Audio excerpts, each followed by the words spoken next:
Bend over dad's knees, kids, because I'm about to spank you. Look, there's been a lot of conversation going on about drama in the community, and there's been a lot of the dialogue of, the competition between Eastern and Western CCs, and a lot of it, honestly, is the biggest nothing burger in terms of, actual substantive arguments. It's just a lot of people either being racist or just downright ignorant. But a lot of this comes out of the foundation, really, of the idea of drama in content creation. Like, for example, on my channel, I've been covering some recent kind of discussions that have been happening surrounding Genshin and Honkai Star Rail, as well as some of the treatment of content creators by the developer of Hoyoverse, and just talking about these situations, talking about feedback, and talking about improvements. And I am now being painted as someone who's just farming drama in terms of content creation.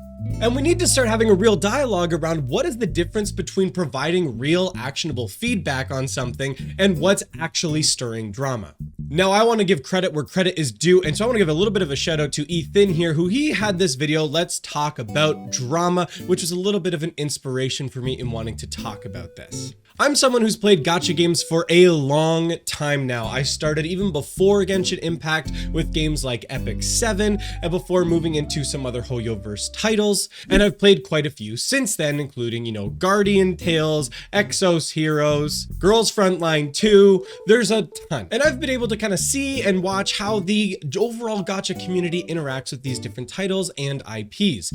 I actually did a video a little while back actually talking about why I think the gacha community is so predisposed to some of these adverse reactions when people have some real feedback to be given. So if you're really interested in that, you can check out this video here. But in this video specifically, I want to talk about the difference between drama and feedback. And what the baseline problem here is that anytime somebody has something negative or a piece of criticism to one of these games, they are immediately just painted as a drama farmer. Like you're just trying to farm the community that already hates the game, and so you're trying to get them to rally behind you to go, yeah, you know what, this game does suck, and just farm those views. But that's not the same thing. This often happens with Genshin Impact in particular, where someone like myself who played Genshin Impact for years, but did start to have a lot of issues that compounded with the game that ended up with me kind of walking away from the title in and of itself. When I talk about feedback for that game, I'm immediately seen as somebody who's just farming drama.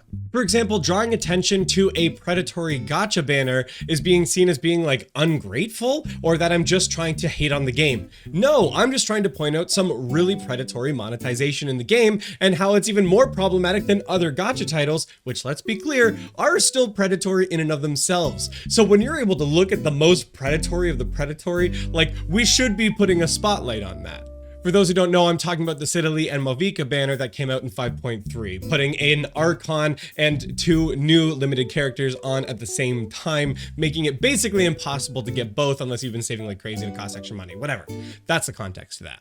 So what is not drama is providing constructive criticism and feedback for that. And I think that's something that overall the Wuthering Waves community does fairly well. However, I think because Wuthering Waves has been attacked so much that that's resulted in them being overly defensive to certain parts of the game. But without getting into too many specifics, let's just define constructive criticism. Constructive criticism is when you are pointing out a flaw or something that needs improvement within a game or a title, and you're providing some degree of solution to rectify that. A perfect example that comes up commonly is that a lot of people feel like the Echo XP is way too limited in the game and that tuners are an unneeded barrier for Echo progression. So to vocalize and say, hey, I think we should get more XP drops, or hey, let's just remove tuners entirely because it just seems like another artificial barrier being put in place, that's not drama. That's not trying to stir up controversy around Wuthering Waves. That's to say, hey, my enjoyment of this game would be much better if we could fine-tune this progression system more. That's not drama. Drama is somebody saying, hey,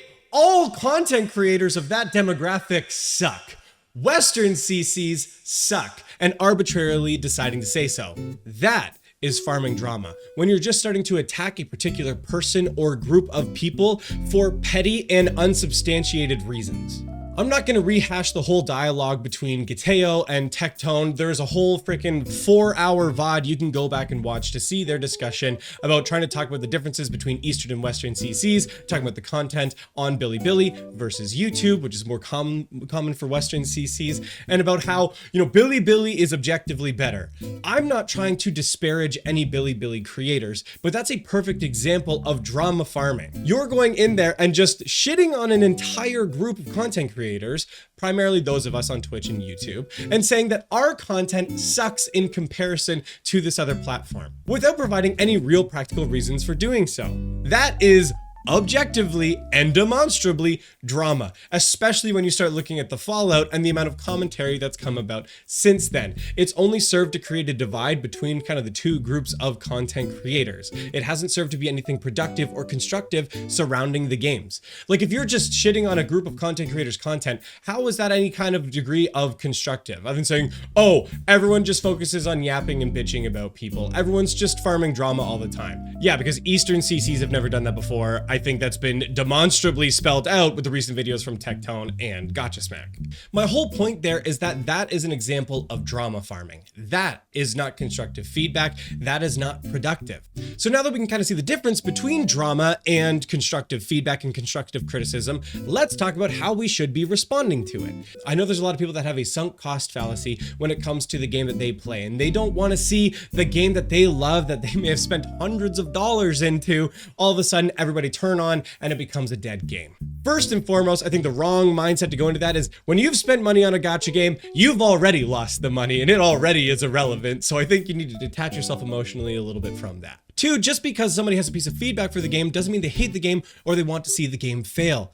In many cases, it's people wanting to see the game thrive even more. 2.0 of Wuthering Waves is a great example of a game developer taking the constructive feedback to a title, improving upon it, and making probably one of the biggest 2.0 releases I think any of us have ever seen within a gacha game. That is something that should be celebrated. We should be excited about the developer actioning on the feedback, and we should be encouraging more of that feedback in the future. A lot of people have been talking about how Genshin has definitely had a bit of an uptick since the 5.3 release with Malvika, but I am amongst the people saying that it's probably going to still end in a massive fall off after that takes place because the rest of the patch did not pull through. There's not enough substantial new content added into the game that's really been progressing it in a positive direction that's made it feel new and refreshing. They've only continued to add more predatory monetization to the game, like hiding quality of life exploration behind characters. We can then juxtapose that with the new flying system in Wuthering Waves that's been added for completely free into the region. Comparing those two things is also not farming drama. The best way to understand somebody's feedback is often to give a comparison or something to mirror it against. And you gotta be honest with yourself that Wuthering Waves and Genshin Impact are perfect mirrors of each other. They're both open world gacha exploration games where you play as your anime waifu or husbando in going through a Breath of the Wild type world exploration. Of course, they've got different art direction and different kinds of combat, but they're a fairly close comparison. So those are just a few practical examples of how constructive feedback can be used, and that's not just drama farming. So what I think everybody who plays gacha games, because we're all here together, most of us are playing more than one title, if somebody is giving feedback on the game that you're playing, take a minute to listen to it and reflect on it and see if you think it actually holds any merit before just, labeling somebody as a drama farmer. When people start to ignore the feedback that's given, or they're starting to farm this toxic positivity and they refuse to take any feedback that is presented there, that's when you end up with games like Genshin becoming stale in their combat, in their world building, and open world exploration. And let me repeat something here before I get farmed as a Kurobot or a Hoyo shill, because I get both.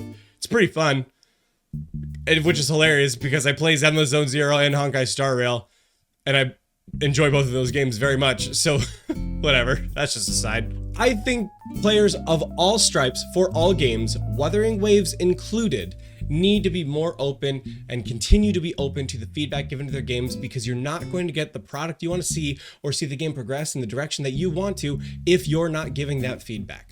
The only thing we can hope and do as content creators and just as general players is to vocalize our concerns or our feedback, or if we love something, have that be reinforced, and hopefully the developers choose to action on it. At the end of the day, that's all we can really do, that and vote with our wallets.